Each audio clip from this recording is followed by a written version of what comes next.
What's up, you guys? Thanks for tuning in to another episode of Layla Lynn TV. If you haven't subscribed, make sure you go ahead and subscribe and click the bell so that you're notified of every new episode that I post. The Real Housewives of Atlanta Season 10 reunion spoilers are spilling all over the place. Love B. Scott is reporting that the seating arrangement is as follows. From left to right, we have Kenya, Cynthia, Porsha, Andy in the middle, and then NeNe, Kandi, and Sheree on the other couch. When both Marlo and Eva make their appearances, they each sit to the right of Sheree. He also reports that Kenya revealed that Marlo tried to blackmail NeNe with text messages from NeNe's past relationship with John Kolaj. If you're a fan of Real Housewives, and you have to remember this guy. NeNe dated John briefly while she was on the outs with her husband, Gregg Leakes. And as the story goes, Marlo got John drunk and he ended up at her house and she gave him a massage.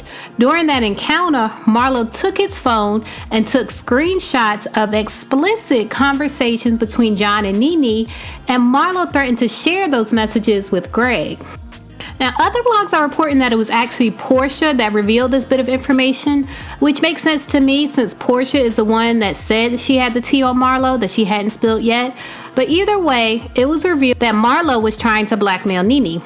In my opinion, it seems either NeNe forgave Marlo for trying to blackmail her, or the blackmail was to get NeNe to pretend to be Marlo's friend again so that Marlo can solidify her spot as a friend to the show, which yes, she does get paid for, and it's really one of her only verifiable sources of income. And if my guess is true, then the blackmail is actually working because NeNe is basically pretending to be friends with Marlo again, and Marlo is solidifying her spot as a friend to the show. Clearly, she's getting confessional interviews this year, which she hasn't gotten in the past. Another issue that was addressed on the show, NeNe and Kenya allegedly dragged Kim for hours about quote-unquote Roachgate and white privilege. All of the ladies seem to feel some type of way that Kim brings her husband and kids to film with her, then uses them as an excuse to stop filming and escape from whatever disastrous situation she's created. Like when they were all at NeNe's white party and Kim accused Kenya of having a fake husband, then Corey came and rescued her from the scene. They're saying that that's white privilege and that Kim invokes it almost every time she films.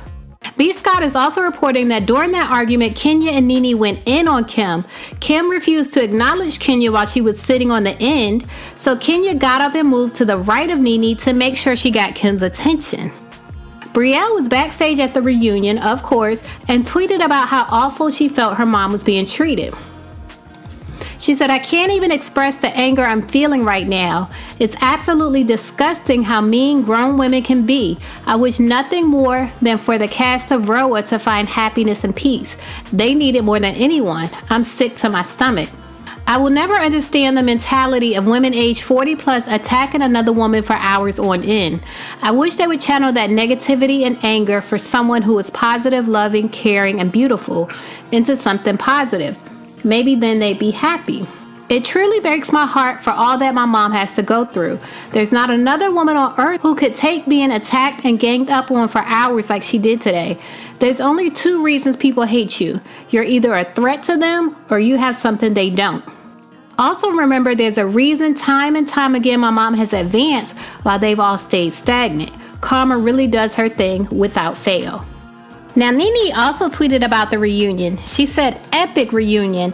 Kim slowly transformed into Boo Boo the Fool. She was so slanderous and scandalous this season with a reckless mouth. Now crying wolf. Girl, bye with your rotten peach.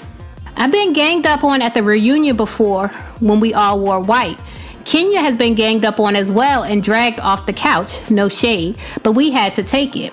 Don't miss Sunday's episode of Roa because once again, Kim and the one that throws the rock and hides her hand will be in full effect talking all reckless once again. This fool thinks she's so privileged and can get away with anything. Not. And by the way, I slayed the couch with the fashions, hunty. Who is that girl that had a fashion show with no fashions? In my Dwight voice. Leave a comment, let me know what you think. Do you think Kim is actually invoking her white privilege when it comes to filming Real Housewives of Atlanta? And you gotta let me know what you think about Marlo allegedly trying to blackmail NeNe. Those are some serious allegations.